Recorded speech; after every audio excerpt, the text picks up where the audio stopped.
오늘 말씀은 역대하 11장 1절부터 23절입니다. 그 중에서 13절부터 17절까지 읽겠습니다.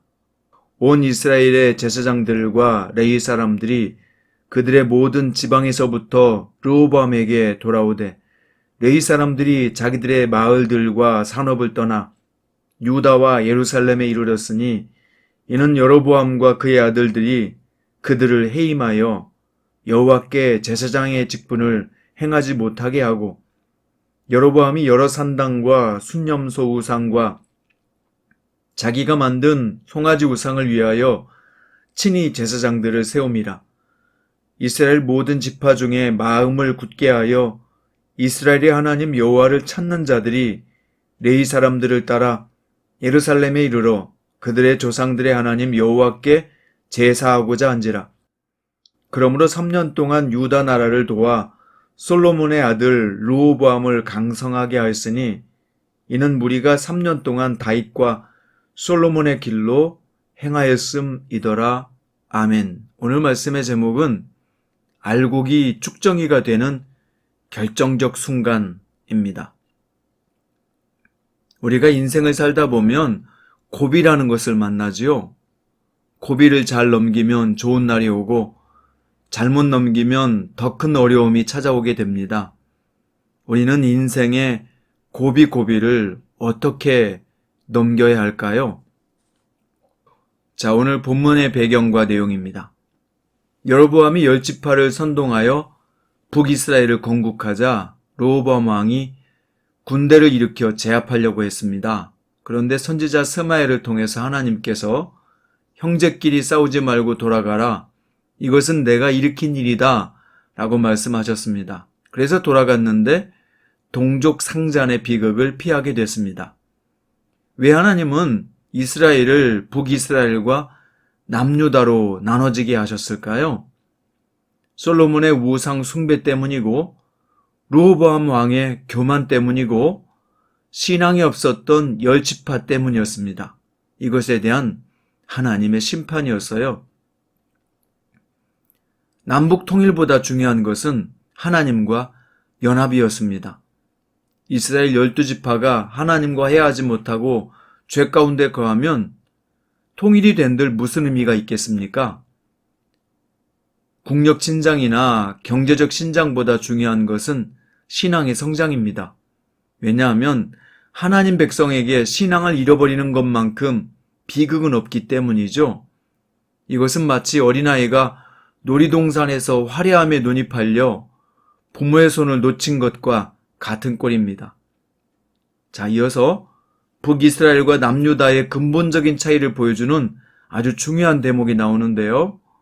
남유다에는 북쪽에 흩어져 살던 레위인들이 내려와 정착하게 되는데 그 이유는 북이스라엘 왕인 여로보암이 하나님이 세운 레위인들을 해임시키고 일을 주지 않았으며 베델과 단에 세운 순념소 우상과 송아지 우상에다가 자기 마음에 드는 사람들을 제사장으로 세웠습니다. 이게 사실 엄청난 하나님께 대한 반역죄입니다. 이 베델과 단에 세운 우상이 백성들이 하나님께 돌아오지 못하게 막고 끝끝내 북이스라엘을 멸망시킨 주범이 되기 때문입니다. 그래도 남유다는 3년 동안은 하나님 앞에 제대로 세워지는 신앙 부흥 정책이 펼쳐졌습니다. 이게 근본적인 남유다와 북이스라엘의 차이입니다. 역대기 기자는 지금 독자인 우리에게 무엇을 가르쳐주고자 하고 있을까요? 지금 남유다의 신앙적 정통성, 즉 하나님께 신실했던 아브라함과 다윗 신앙의 혈통이 남유다로 흐르고 있다는 것을 암시하고 있는 것입니다. 이게 왜 중요할까요? 바로 창세기 3장 15절에서 여자의 후손 중에서 뱀의 머리, 즉 사탄의 권세를 깨부수는 구세주가 나올 것을 말씀하셨잖아요. 지금 역대기 기자는 남유다가 바로 여자의 우손의 혈통을 잇고 있다는 것을 의도적으로 보여주고 있습니다. 즉, 구속사의 흐름이 어느 쪽을 통해 흘러가고 있느냐를 보여주는 아주 중요한 대목이 오늘 본문의 말씀인 겁니다. 자, 그럼 본문이 우리에게 가르쳐주는 교훈은 무엇일까요? 우리 이 말씀을 어떻게 적용하며 살아야 될까요? 예수님은 한 우리 안에 양과 염소가 함께 있다. 알곡과 가라지가 함께 자란다고 말씀하셨습니다. 또 누가복음 17장에서는 예수님의 재림이 가까운 종말의 때, 롯의 때처럼 사람들이 온통 먹고 마시고 사고 팔고 집을 짓는 일에 정신이 팔려 있다가 주님이 가까이 오신 것을 알지 못하고 같은 방에서 잠을 자도 한 사람은 데려감을 당하고 두 사람이 맷돌 갈다가 하나는 데려감을 당하고 하나는 버림을 당한다고 말씀하셨습니다. 오늘 본문과 예수님의 말씀을 연결해서 살펴보면 우리의 순간의 선택이 얼마나 중요한지를 잘 보여주고 있습니다. 북이스라엘이냐, 남유다냐, 믿음으로 살 것이냐, 불신으로 살 것이냐, 교회 안에서도 알곡신앙으로 살 것이냐, 쭉정이 신앙으로 살 것이냐, 즉 주님이 다시 오실 때 들림받을 신앙과 버림받을 신앙이 있다는 것입니다. 분명히 이스라엘은 이스라엘인데 북이스라엘은 신앙이 없고 쭉정이 신앙입니다. 하지만 남유다는 구속사의 줄을 잡고 있고 하나님 중심으로 살고 있습니다. 그럼 당연히 남유다로 내려가야죠. 그런데 보세요. 북이스라엘에게는 10집 하나 붙었고 남유다에는 2지파밖에 없잖아요. 다만 좀 정신을 차린 레인들만 남유다로 내려가서 하나님을 섬기는 일에 열심을 냅니다. 여러분과 저는 알곡신앙이요, 들림받을 신앙이요, 하나님이 기뻐하시는 승리자의 줄에 서야겠지요? 오늘 또 나의 마음이나 생활에 우상은 없는지, 오직 나를 부인하고 주님을 따르고자 함인지, 화려함에 눈이 팔려 부모님의 손을 놓쳐버리는 어리석은 아이의 모습은 없는지 우리 각자 돌아봐야겠습니다. 믿음의 선택을 잘하여 오늘 또 저와 여러분 인생에 하나님과 연합과 하나됨이 있기를 바랍니다. 한 번의 선택이 10년을 좌우한다는 말도 있는데 오늘 하나님의 뜻을 잘 분별하고 선택하여 후일에 승리자로 섭시다. 웃으면서 기쁘게 주님께 영광 돌리는 성도가 됩시다.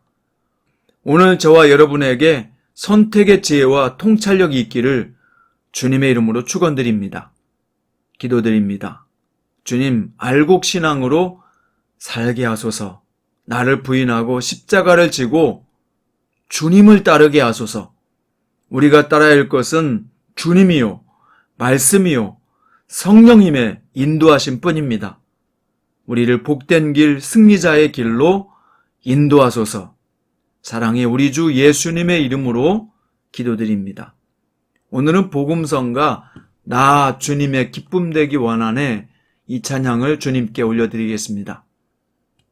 나 주님의 기쁨 되기 원하네 내 마음을 새롭게 하소서 새 부대가 되게 하여 주사 주님의 빛 비추게 하소서 내가 원하는 한 가지 주님의 기쁨이 되는 것 내가 원하는 한 가지 주님의 기쁨이 되는 것 겸손히 내 마음 드립니다.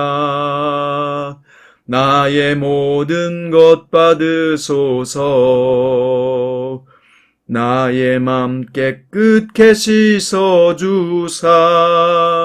주의 길로 향하게 하소서 내가 원하는 한 가지 주님의 기쁨이 되는 건 내가 원하는 한 가지 주님의 기쁨이 되는 것.